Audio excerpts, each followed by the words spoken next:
Hey guys, I'm going to show you a quick way to figure out who you have in this if you don't know. So we're going to come up here, we're going to highlight, whoa, we're going to highlight these 4 rows right here that have our names in there. Let's go to data, create a filter.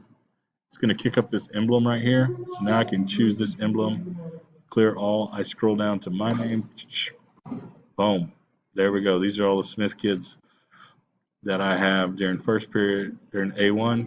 So I could clear that, and then I come back over here to this one, clear all of them, come down to the Smith kids, boom, this just shows me who I have for A2.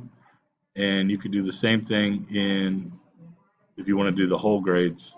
If you want to do them all at one time, I just come here, data, create filter, throws this thing on here, clear all, go down here, find Smith.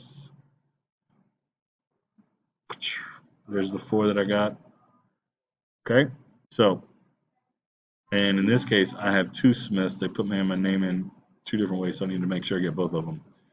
So I got to find that and fix all that stuff. Anyway, hope that helps.